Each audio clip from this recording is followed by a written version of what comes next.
ስለ ስጋ ላይ ማስተማር ምንድነው ይሄንን ሁሉ መላላት አሁን ሰው ኑሮ ቢመቸው ስጋ ለመብላት ይጣላል እንዴ ስጋ ብሉ ስጋ አትብሉ ስጋ ያላችሁ አይነቶች ምናምን ዝርዝር ምን አርግ ነው የምትይኝ በእናትህ ቢቀርብህ እስቲ አንተ ወተህ ብትሰራ እንደሰው በቃ ወተህ ብትገባ ቢሮ ምናምን ብትሰራ ብትቀጠር አይንሽ ደም ለበስ አይደለ ሰዎች ተከተሉኝ አይዞሽ ማንንም እኔ ሌላ ሴት አላገባም ግድ የለሽ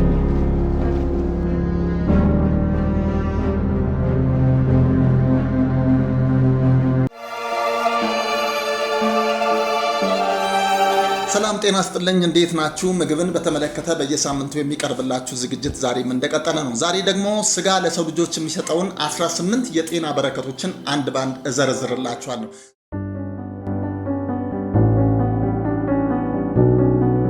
የመጀመሪያው ጭቅና ነው ትክክለኛ የጭቅና ስጋ ከተገኘ ጭቅና በውስጡ አንቲኦክሲዳንት ስላለው ብግነትን ይከላከላል በነገራችን ላይ ዛሬ በከተማችን ውስጥ በትልልቅ ሆቴሎችም ሳይቀር ቀኑን ሙሉ የጭቅና ስጋ ሲሸጥ ይውላል በአንድ በሬ ውስጥ ያለ የጭቅና ስጋ በጣም ውስን ነው ታዲያ ቀኑን ሙሉ በአንድ ሆቴል ውስጥ ያንን ሁሉ የአዳም ዘር እንዴት ሊመግብ ቻለ ይሄን በጥያቄ ምልክት ውስጥ ይዘን እናልፈዋለን በነገራችን ላይ ብዙ ሆቴሎች የጭቅና ስጋ ያሉ የሚያቀርቡት በፓፓያ የተዘፈዘፈ መደበኛ ስጋ እንደሆነ ደርሰንበታል ሌላው ፍርምባ ነው ፍርምባ ጤነኛ ከሚባሉት የስብ አይነቶች ውስጥ ይመደባል በተለይ የጨጓራ አልሰር ያለባቸው ሰዎች የሚጠቀሙትን ኦሜፕራዞል ፓንቶፕራዞል ኤስሞፕራዞል የመሳሰሉ መድኃኒቶችን በሚጠቀሙበት ጊዜ የሚከተላቸውን የቢ12 የሚኔራል እጥረትን ይከላከላል ሶስተኛው ክትፎ ነው ክትፎ በንጽህና ከተሰራ በአይረን ሪች ከመሆኑ የተነሳ አኒሚያ የተሰኘውን የደም ማነስ ለመከላከል ፍቱን መድኃኒት እንደሆነ በሞንጎሊያ የሚገኙት የስነ ምግብ ጠበብቶች አረጋግጠዋል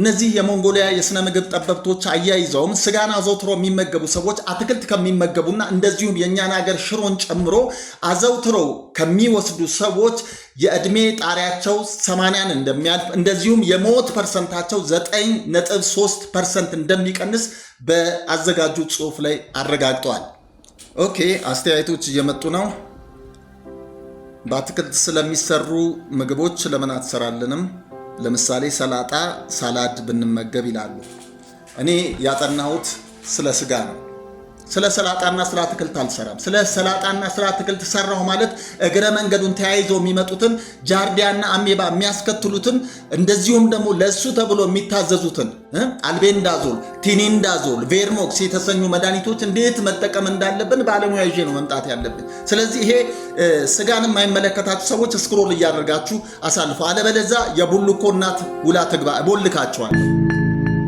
ኖሩ እዚህ ቦታ ላይ ቦታ የላችሁ ስለዚህ እየገባችሁ በኮሜንት ሴክሽን አታጨናንቁ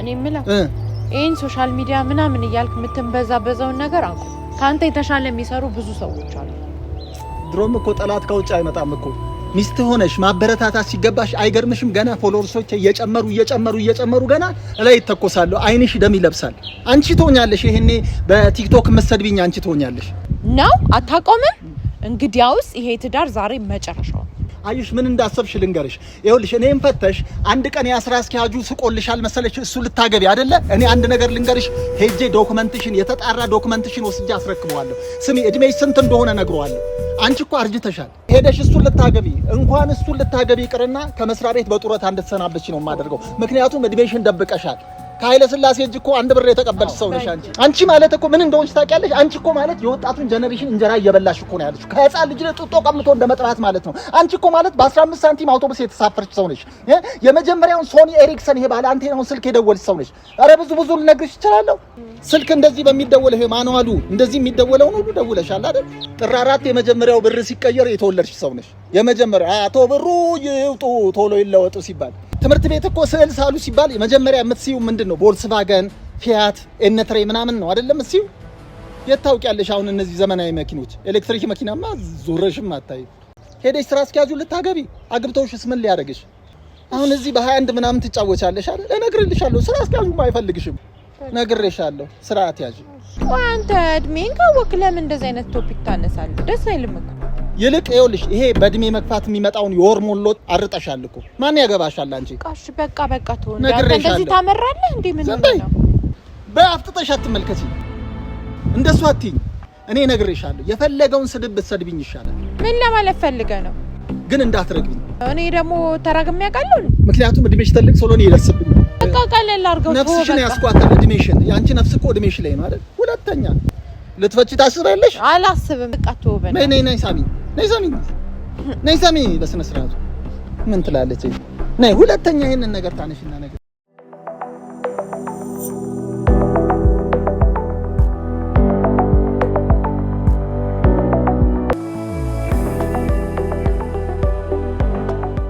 ሰላም ነህ እንዴት ነሽ እግዚአብሔር ይመስገን አንዴ ላውራ ስፈልግ ነበር ያለ በእውነት አንዴ ላውራ እሺ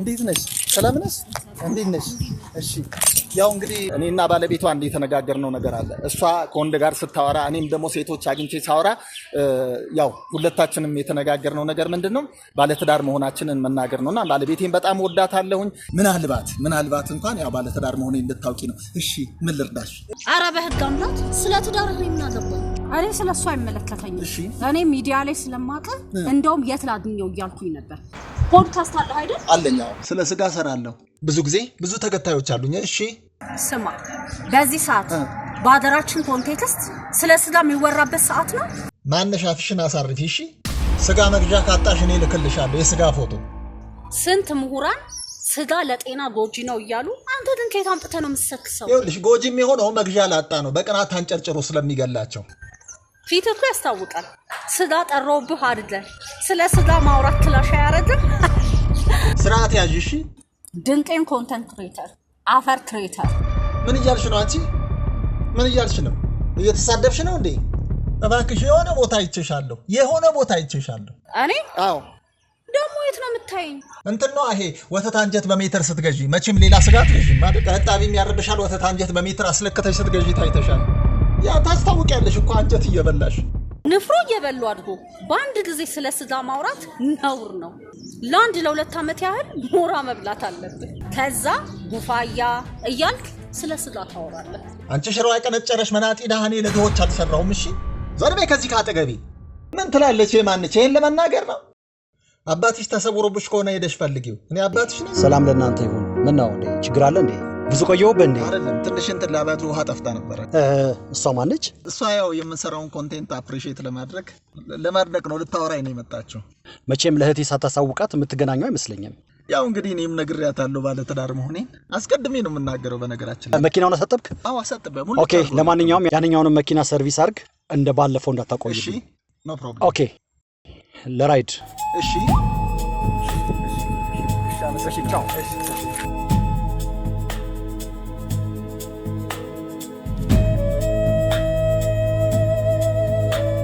ቆይ ጠብቀኝ አንተ ለካ ባማት መኪና ነው አክት የምታረገው ምን አይነት ሰው ነህ እንዴ አንቺ ከኔ አርግዘሻል እንዴ ምንድነው የምትከተኝ በቃ ለዚህው ነው ነግሬሻለሁ አይደል ቆንጆ ሚስት አለችኝ የምታስብልኝ የምንተሳሰብ አልፈልግም በቃ ዞር በይልኝ ሽሮ በልተህ ስለ ስጋ ትሰራለህ መኪና ሳይኖርህ የሰው መኪና ይዘህ አክት ታረጋለህ ለካ ያማችን መኪና ነው ያስከው ወይ ጉድ ለነገሩ አንተ ብቻ አይደለም ይሄ የሁሉም ኢትዮጵያውያን ችግር ነው ታላቅ ሳይሆኑ ታላቅ መሆን የታላቅነት በሽታ ይሄ ትኩረትን ነው የምትፈልገው ኢንፌሪቲ ኮምፕሌክስ ይባላል እሺ እኔም ብለው ስራ ካጣሽ ላስቀጥርሽ እሺ አትከታተኝ ባለ ትዳር ነኝ በቃ አልፈልግም ዞር በይ ከዚህ ኧረ እኔ መጀመሪያ ለራስ ስራ አድኝ እሺ ያማችን መኪና ሳጥ ኧረ እባክሽን ትግስቴን አትፈታተኝ ከዚህ ኮኮብል ጋር ላመሳስልሽ ነው ታይ እንካ ነካኛ ወንድ ልብ የለህማ ዝም ብለህ ትደነፋለህ እዛ ጋር አጥፍ ስትል ስጋ ቤት አለ እሺ ምን ነው ሰፋልክ አለፍ ስትል ደግሞ የማህበረሰብ አቀፍ ፖሊስ አለ እዛ አስጠፈርጋለሁ እሺ እኔ ሲጀምር ላንተ ብዬ አይደለም ዝም ያልኩት ለዛሽ ለሚስት ስል ነው እሺ በር ሚዘጋላት ስለምታጣ ድሮስ ባል የሆንከው በር ለመዝጋት ነው እንጂ ለባልነት ማን ይፈልግህ እናንተ ምን ትላለች እዚህ ዞር በይ ከዚህ በአመት አንዴ ሞራ እየገዙ ያበሉሻል እሱ ነው አይምሮሽን ደፍኖ እንደዚህ የሚያንጠለጥልሽ እሺ ደውላለሁ በቃ ማሚዬ እሺ ቻው ሰላም እንዴት ነሽ ሰላም ነህ ደህና ነሽ አለን እንዴት ነሽ ያው የሚዲያ ሰው ስለሆንክ ትታወቃለህ ስለ ስጋ የምትሰራው አንተ አይደለም አዎ እኔ ነኝ በተለይ ኒትሪሽንን በተመለከተ ስለ ስጋ ለሰው ልጆች የሚሰጠውን ጥቅም እየዘረዘርኩ ነው ያለሁት። እየተከታተልሽ ነው?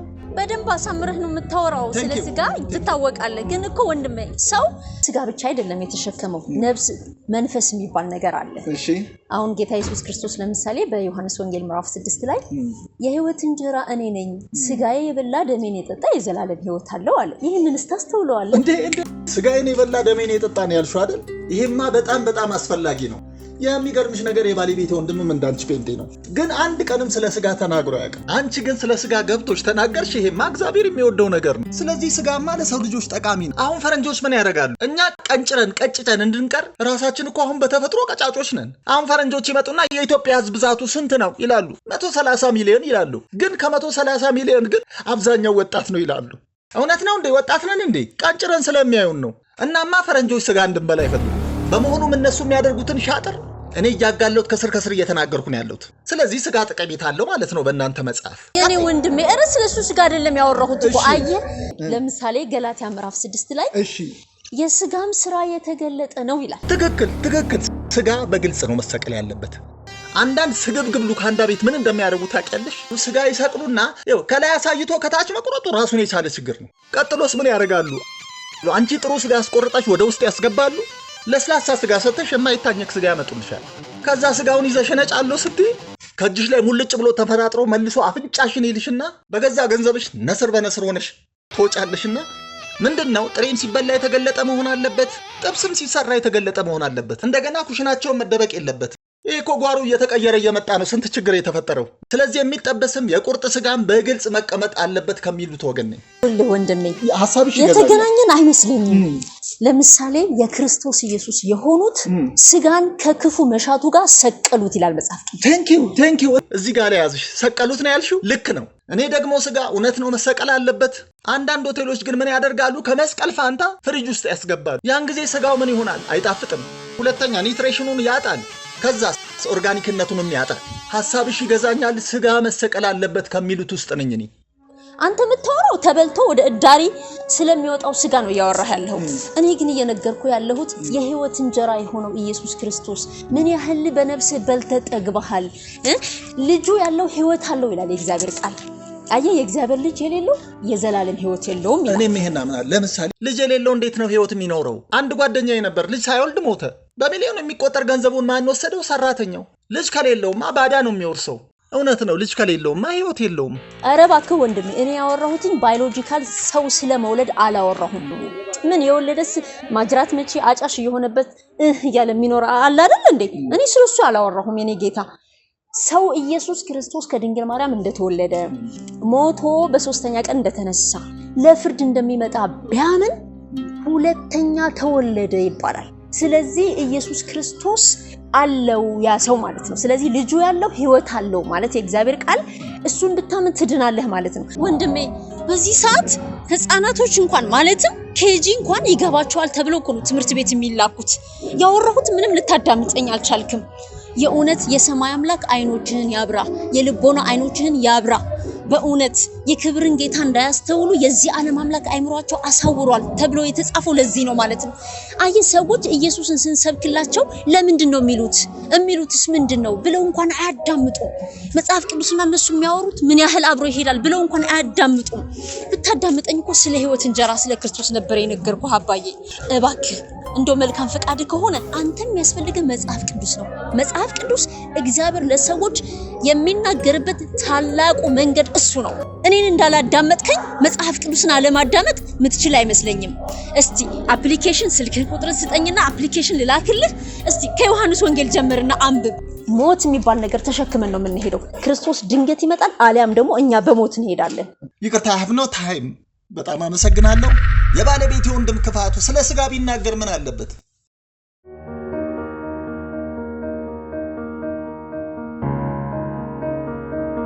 ምን ልታረግ ይመጣሽ? በቃ እኔ ለብቻዬ መሆን እፈልጋለሁ። አንቺ ገደቢስ ሴትዮ ዞር በይ ከዚህ። ምን ትላለች እዚህ? ምን ሆነሃል? ብላ። አልበላም። አንቺ የሰራሽው ምግብ አልበላም። ዛሬ ደግሞ ምን ሆነ? አንተ ያለሽ 2 ሚሊዮን ፎሎወር ያለው የቲክቶክ አካውንቴን ሪፖርት አድርገው አዘጉብኝ። ይዘጋ ታዲያ ሌላ ከፍተም እንዴ? ሌላ አትከፍትም? ሌላ መክፈት እንደዚህ ቀላል ነው እንዴ? ስካሽ ማግኘት በዚህ ሰዓት ቀላል ነው እንዴ? ስሚ እኔ እኮ ቲክቶክ አካውንት ስከፍት እኮ ሰው የለም። ዛሬ እኮ ይሄ የሚገለባበጡ የሚደንሱ የሚጫወቱ ሰዎች ባሉበት ማን ነው ዞር ብሎ የሚያየው? ብዙ ነገር አለ። እነሱን ነው ሰው የሚከተለው። ወይኔ ወይኔ ወይኔ ኮሚኒቲ ጋይድላይን እንኳን አልጣስኩም። እኔ ሴንሲቲቭ የፖለቲካ ኢሹ አላነሳም። የኔ ኮንቴንት ስጋ ለሰውነት የሚሰጠው 15 የጤና በረከቶች ብዬ ነው። ይሄ ያስቀናል? ቆይ አንተስ በምን ተሽሎ ነው ከነሱ ኮንቴንትን አትቀይርም? እነዚህ የሽሮ ስርዓት ናፋቂዎች አዘጉብን። ድሮስ ከደሃ ምን ይጠበቃል? የማይመለከታቸው ሰዎች ስለ ስጋ መስማት የማይፈልጉ ሰው ቬጂቴሪያን ይሁኑ ማናቸውም ሽሮአዊ ይሁኑ በቃ ካልፈለጉ መዝጋት ማሳለፍ ስክሮል አድርገው ለምንድን ነው የሚያዘጉብን? እኔ ልምከርህ አሁን እንደዚህ ጭጭጭጭጭር አትበል። ምን ስለ ስጋ ተወውና ስለ ሽሮ አውራ። በቃ ሽሮ ልክ ከፈለክ ተጋቢ ነው። ምጣድ ሽሮ ይባላል እንዴ? አንተ ሲጀመር ራሱ አተኮ በሽሮ ፈሰስ አይደል እንዴ ያደከው? ስለ ስጋ ለማውራት እኮ ብቃቱ የለህም። አፍሽን አሳርፊ አንቺ ሴት፣ አፍሽን አሳርፊ በድረሻል። ወንሳ እናንተ ዶች ዛሬ መረግማችኋለሁ። የቀቀላችሁት እርጥብና ሽሮ ድስታችሁ ውስጥ ይሁን። እንጀራ ጋግራችሁ ከሆነ ኤሌክትሪክ ተቋርጦ ይሄ ያልበሰለ ጄስቶ እንጀራችሁ ከምጣድ አይውጣ።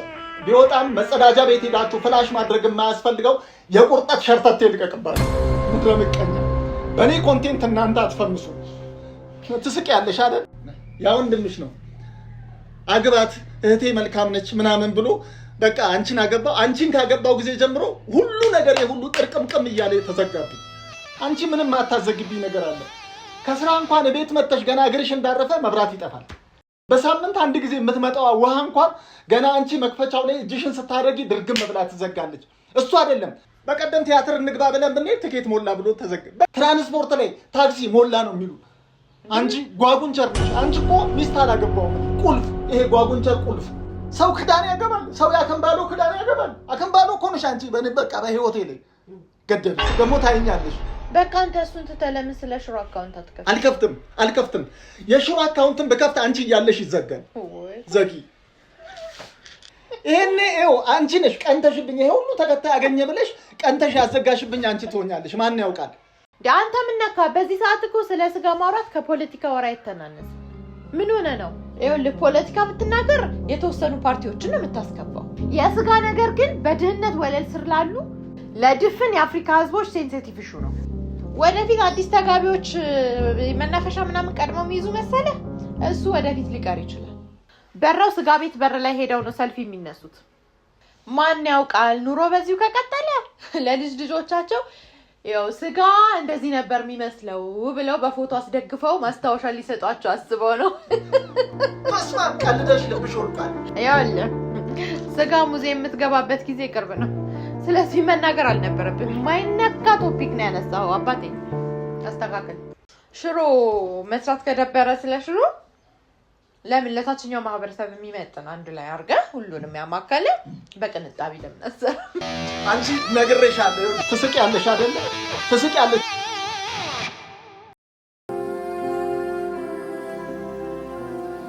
ሙላት እንዴት ነህ? ዌልካም። እንኳን ደህና ቆያችሁኝ። እንዴ በጣም እኮ አረፈድኩ። ምንድነው? ምን ሆናችሁ ነው? ፊታችሁ እኮ ልክ አይደለም። ይሄ ነው ቲክቶክ ተዘጋብኝ ብሎ ያብዳል።